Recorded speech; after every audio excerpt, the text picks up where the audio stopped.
Hello guys, कैसे हो आप सब। Welcome back to this channel. मेरा नाम निधि है। आज हम एग्रीगेट डिमांड का सेकंड पार्ट 2 वीडियो करेंगे। इसमें मैं सेविंग कर्व इनकम के साथ रिलेट करके समझाऊंगी, कंजम्पशन फंक्शन समझाऊंगी, dissaving and saving curve graph को भी डिस्कस करेंगे। ठीक है, तो चलिए शुरू करते हैं। स्टार्ट करने से पहले डू सब्सक्राइब दिस चैनल।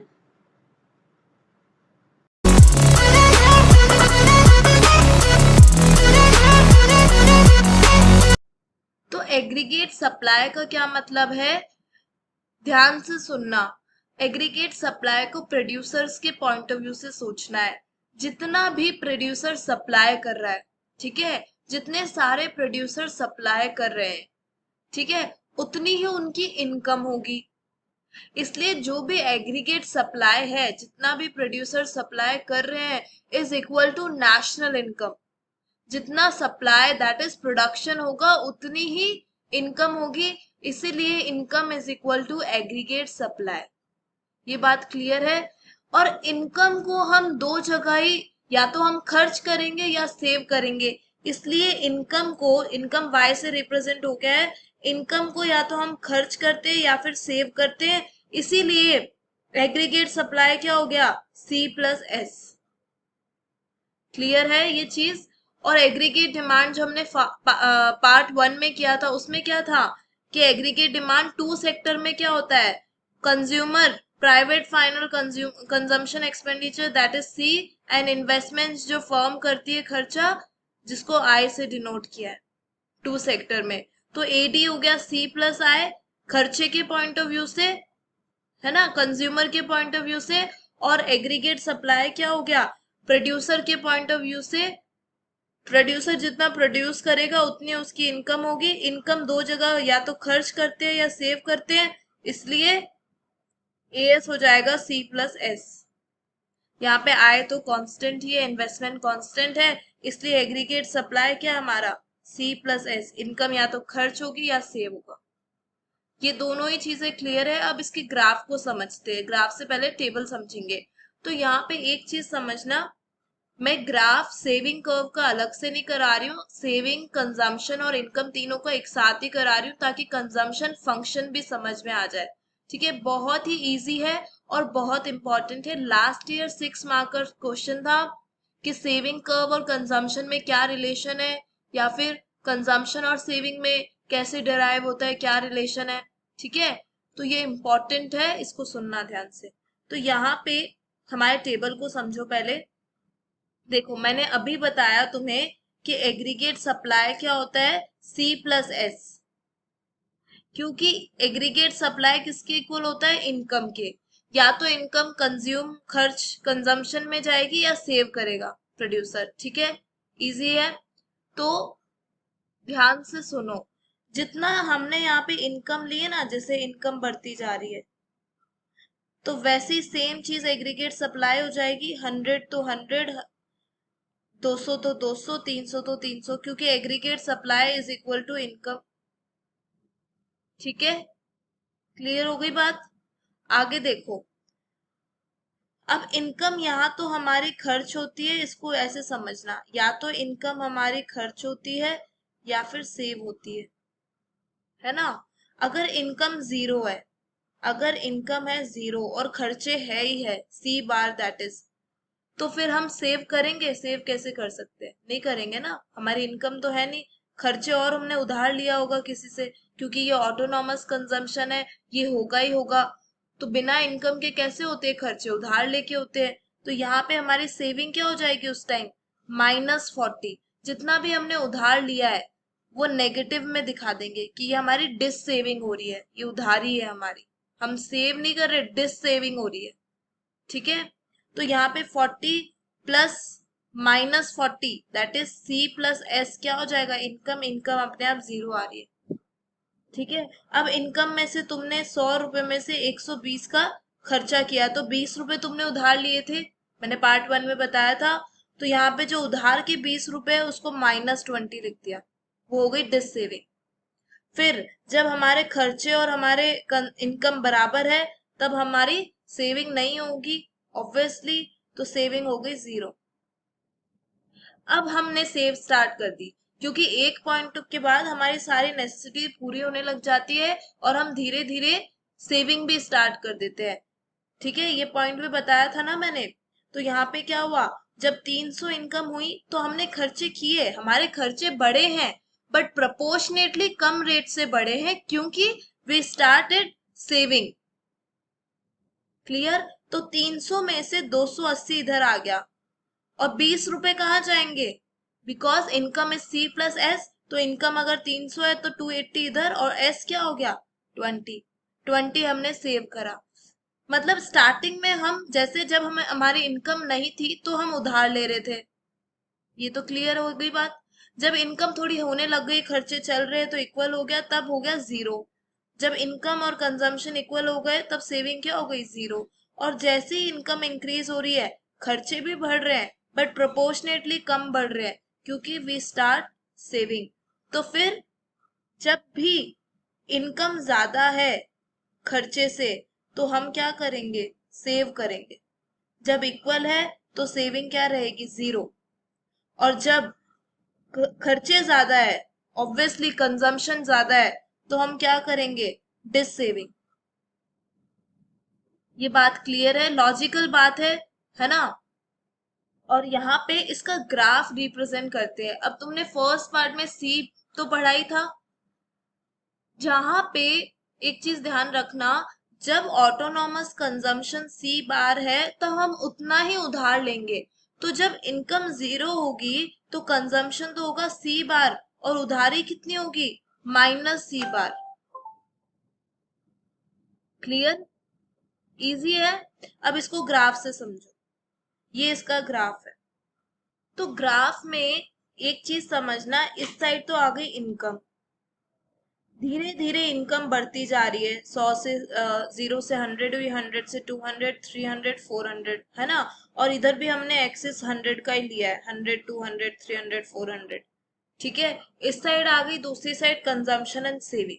अब ग्राफ कैसे बनता है, जब इनकम जीरो है, जब इनकम जीरो है तो कंजम्पशन कितना है बताओ, ऑटोनॉमस 40 है ना। तो ये हो गया 40। तो जीरो पे कंजम्पशन का कर्व तो इधर बन गया। एंड देन जब इनकम 100 है तो कंजम्पशन कितना है 120, तो ये आ गया अप्रोक्सीमेट 120। जब 200 है तो ये 200, जब 300 है तो ये उसके अकॉर्डिंग आ गया सारा। क्लियर? तो कंजम्पशन का कर्व तो तुम्हारा ऐसा बन गया। ये क्लियर हो गई बात। और इनकम, इनकम जीरो है, ठीक है। इनकम और एग्रीगेट सप्लाई इक्वल होते हैं, सी प्लस एस। इनकम और एग्रीगेट सप्लाई इक्वल होते हैं तो इसका ग्राफ किधर जाएगा, 0 0, 100 100, 200 200, 300 300, 400 400, ऐसे करके इसका ग्राफ एक स्ट्रेट लाइन 45 डिग्री बनेगा। क्योंकि ये हमेशा 1:1 इक्वल रहते हैं, इस वजह से रेशियो क्या रहेगा, बराबर रहेगा 45 डिग्री का। ठीक है, तो इनकम का ग्राफ रहेगा 45 डिग्री का, because of income and aggregate supply consumption plus saving equal है।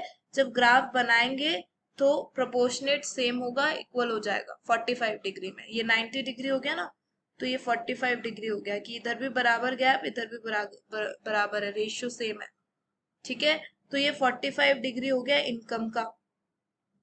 अब इनकम का और कंजम्पशन का ग्राफ तुम सबको क्लियर होगा ही हो। अगर कोई भी डाउट हो तो मुझे जरूर जरूर मेरे को कमेंट्स में बताया करो।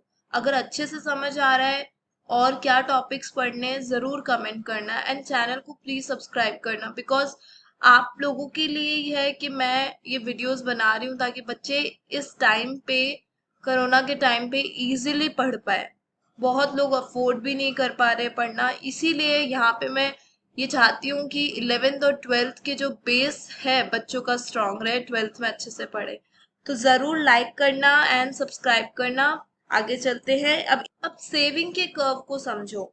Starting curve, starting point of saving curve -40 था, दैट इज माइनस सी बार। मैंने बताया था जितना हम खर्चा करेंगे उतना ही हम डिस सेविंग करेंगे, हमें उधार लेना पड़ेगा।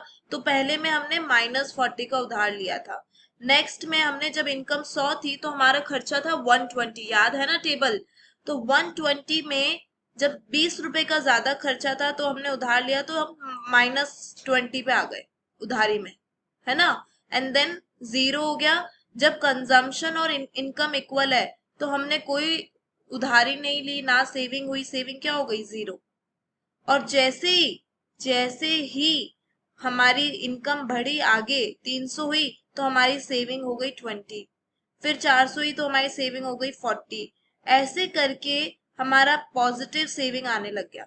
तो पहले हम नेगेटिव एक्सिस पे थे, पहले हम, ये पता है ना ग्राफ इधर नेगेटिव होता है, तो पहले हम नेगेटिव में थे, नेगेटिव से ऊपर चल चल के हम आए जीरो पे, और जीरो से आए पॉजिटिव में। जैसे ही इनकम ज्यादा हुई ना कंजम्पशन से, जैसे ही इनकम ज्यादा हुई वैसे ही हमने सेविंग स्टार्ट कर दी।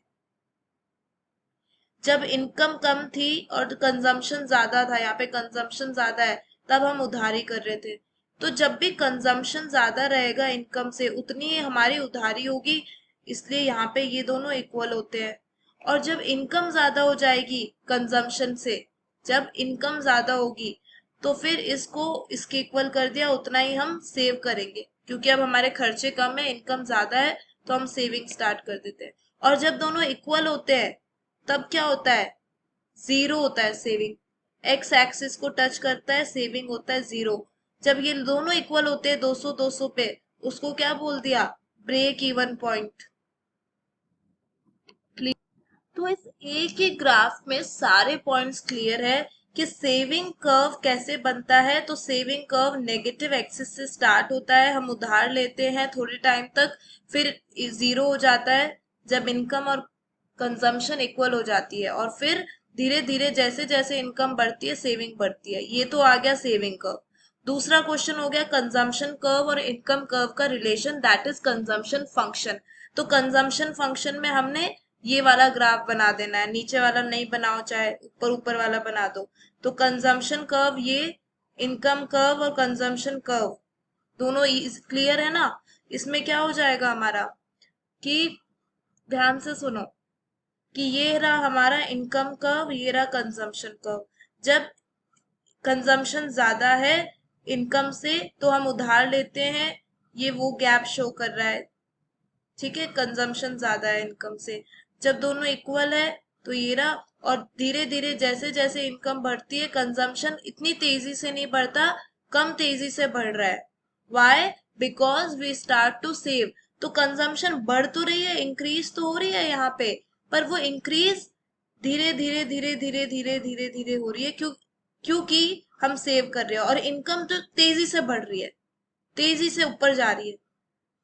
तो इनकम भी बढ़ रही है, कंजम्पशन भी बढ़ रहा है, बट कंजम्पशन का जो प्रोपोर्शनेट चेंज है, जो इंक्रीज है, वो स्लो है, बिकॉज प्रोपोर्शनेट इंक्रीज जो है वो इनकम से कम है, बिकॉज वी आर सेविंग, ये सेव हो रही है ना, इसलिए।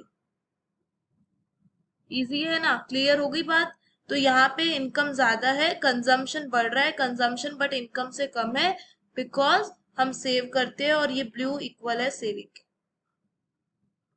तो यहाँ पे हमारा कंजम्पशन फंक्शन क्लियर है, सेविंग कर्व क्लियर है, अलग से आ जाए तो इनकम कर्व और कंजम्पशन का क्या रिलेशन है ये भी क्लियर है। अब एक और क्वेश्चन आता है 6 मार्कर्स का, उसमें भी यही ग्राफ बनना है। क्या है वो क्वेश्चन, सुनो। हमें क्या देंगे, हमें कंजम्पशन कर्व नहीं दे और सेविंग दे दिया, बोलेंगे सेविंग कर्व से डिराइव करो कंजम्पशन कर्व।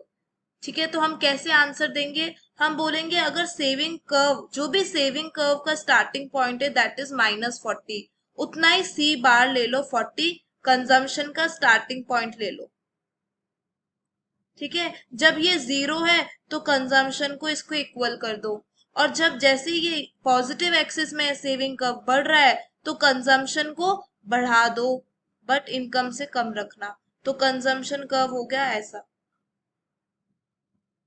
ठीक है, एक क्वेश्चन ये आता है, और यहाँ पे ये चीज हो गई equal to dissaving and saving. इसी डायग्राम में एक और क्वेश्चन आ सकता है कि कंजम्पशन कर्व से सेविंग कर्व बनाओ। मतलब इस डायग्राम, यही डायग्राम जो एडीएस चैप्टर है, ये हमारा एग्रीगेट डिमांड, इसमें ये इम्पोर्टेंट है। कर्व्स, इसका रिलेशन इम्पोर्टेंट है, अलग से भी आ सकता है, रिलेशन में भी समझाने आ सकता है। तो कैसे भी आए, ये डायग्राम कॉन्सेप्चुअली क्लियर होना चाहिए। बुक से ही पढ़ना है, नोट्स बुक से ही पढ़ने हैं।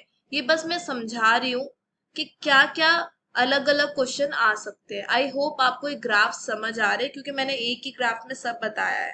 आगे चलते हैं, हमारे पास यहाँ पे एक क्वेश्चन इंपॉर्टेंट है, 6 मार्कर्स, प्री बोर्ड में भी आ जाता है बच्चों के, इसलिए सुनो। अब एक और क्वेश्चन आता है कि हमें कंजम्पशन कर्व से डिराइव करना है सेविंग कर्व। तो तुमने कंजम्पशन कर्व बना दिया, इनकम बना दिया, सब टेबल तुम्हें पता है। अब हम सेविंग कर्व कैसे बनाएंगे? हम बताएंगे जितना ये 40 कंजम्पशन है सी बार, उतना ही नेगेटिव सेविंग ले लो, और जब ये इक्वल है तो सेविंग 0 ले लो, और जैसे ही इनकम ज्यादा हो रही है तो सेविंग को उसी से, उतने ही उससे बढ़ा दो। तो ये बन गया हमारा सेविंग कर्व, ये इसके इक्वल हो जाएगा, पॉजिटिव सेविंग हो रही है यहाँ पे, और ये जो यहाँ पे नीचे है ये है डिस सेविंग। तो रेड वाला रेड वाले से इक्वल होगा और ब्लू वाला ब्लू से, और इसको बोल देंगे हम, तो रेड हो जाएगा डिस सेविंग और ब्लू वाला हो जाएगा सेविंग। क्लियर? तो आज मैंने सारे टॉपिक जो डिस्कस करे हैं वो हमारे सारे क्लियर होने चाहिए। कुछ भी डाउट हो, ग्राफ में समझ नहीं आ रहा हो, तो मुझसे जरूर कमेंट्स में पूछ लेना। आज हमने एग्रीगेट सप्लाई किया, सेविंग कर्व किया, इनकम कर्व किया, ठीक है, दैट इज एग्रीगेट सप्लाई। ये 45 डिग्री होता है, ये भी तुम्हें पता चला। 45 डिग्री एमसीक्यू में आ सकता है। इनकम एग्रीगेट सप्लाई के इक्वल होती है। एक साइड हमने कंजम्पशन सेविंग ली है, एक साइड इनकम ली है, सेम रेशियो बना है, इसलिए 45 डिग्री है। दूसरा है हमारा कंजम्पशन कर्व और इनकम कर्व का फंक्शन, कंजम्पशन फंक्शन, इनका रिलेशन। तो इनकम जब ज्यादा है तब सेविंग होती है, ये वाली पॉइंट। इनकम जब कम है, नीचे है, तो कंजम्पशन हम कर रहे हैं तो डिस सेविंग होती है, उधार लेते हैं हम, है ना। और जब दोनों इक्वल है तो सेविंग होती है 0, ठीक है। Saving, derive of saving curve clear हो गया, derive of consumption curve clear हो गया कि सेविंग से कंजम्पशन बनाओ, या उल्टा क्वेश्चन, कंजम्पशन से सेविंग बनाओ। बहुत इजी है अगर अच्छे से समझ रहे हो तो, ठीक है। ग्राफ को अच्छे से नोट डाउन कर लो, मैं नोट्स डिस्क्रिप्शन में डालूंगी, वहां से भी कर लेना। अब हम आगे कुछ क्वेश्चंस मैं पूछूं तो एमसीक्यू टाइप के कुछ क्वेश्चन आ सकते हैं कि starting point of consumption curve क्या होता है, तो हम बोलेंगे सी बार। नेक्स्ट क्वेश्चन आ सकता है स्लोप ऑफ कंजम्पशन कर्व क्या होता है, तो हम बोलेंगे पॉजिटिव स्लोप है, इंक्रीज हो रहा है, पॉजिटिव स्लोप है। बट ध्यान से सुनो, यहाँ पे कंजम्पशन कर्व इंक्रीज हो रहा है, पॉजिटिव स्लोप है, इनकम कर्व, इनकम भी इंक्रीज हो रही है, पॉजिटिव है। बट जो कंजम्पशन का इंक्रीज है वो प्रोपोर्शनेटली लेस है इनकम के इंक्रीज से, इसलिए इनकम का कर्व एकदम से ऐसे बढ़ रहा है तेजी से ऊपर की तरफ, पर कंजम्पशन धीरे धीरे धीरे धीरे बढ़ता है, क्योंकि प्रोपोर्शनेट इंक्रीज कम होता है और धीरे धीरे बढ़ रहा है क्योंकि हम सेव भी करते हैं। तो इनकम का कुछ पार्ट हम सेव भी करते हैं, इसलिए धीरे धीरे बढ़ेगा, ठीक है। ये ठीक है, क्लियर। जब इनकम ज्यादा है कंजम्पशन से तो हम सेविंग करते हैं, जब इनकम कम है तो डिस सेविंग करते हैं। ये आ सकता है क्वेश्चन। ब्रेक इवन पॉइंट पे सेविंग क्या होती है? 0 होती है। ब्रेक इवन पॉइंट पे सी और वाई इक्वल होती है। कंजम्पशन कभी भी 0 से स्टार्ट नहीं होती, क्योंकि जो सी बार है, जो ऑटोनॉमस है, वो तो चाहे इनकम 0 हो, चाहे इनकम 0 हो, बट वो खर्चा तो हम करेंगे ही करेंगे, मिनिमम सर्वाइवल तो होगा ही होगा। तो वहां पे जब 40 होगा ऑटोनॉमस पे, जब इनकम 0 है, तो सेविंग क्या हो जाएगी? -40, क्योंकि हम उधार लेके खर्चा करेंगे। इसलिए 0 पे, 0 इनकम पे ऑटोनॉमस कंजम्पशन होता है, और सेविंग क्या होता है? माइनस ऑटोनॉमस हो जाता है, माइनस सी बार हो जाता है। ये याद रहना चाहिए कि 0 इनकम पे सेविंग और कंजम्पशन क्या होते हैं। तो सेविंग होती है -C बार और कंजम्पशन होता है C बार। क्लियर है? सेविंग 0 कब होती है? जब कंजम्पशन और इनकम इक्वल होते हैं। डन। तो अब हम नेक्स्ट टॉपिक प्रोपेंसिटीज करेंगे, ठीक है। तो आई होप आपको अच्छे से समझ आया होगा। अब हम इसके बाद नेक्स्ट वीडियो में मिलते हैं। ध्यान से इस वीडियो को 2-3 बार समझना, बुक के साथ पढ़ना, ठीक है, नोट्स मैंने डिस्क्रिप्शन में डाले हैं, वहां से डाउनलोड कर लेना। एंड कोई भी डाउट हो तो जरूर मेरे से कमेंट्स में पूछना। And take care, bye bye.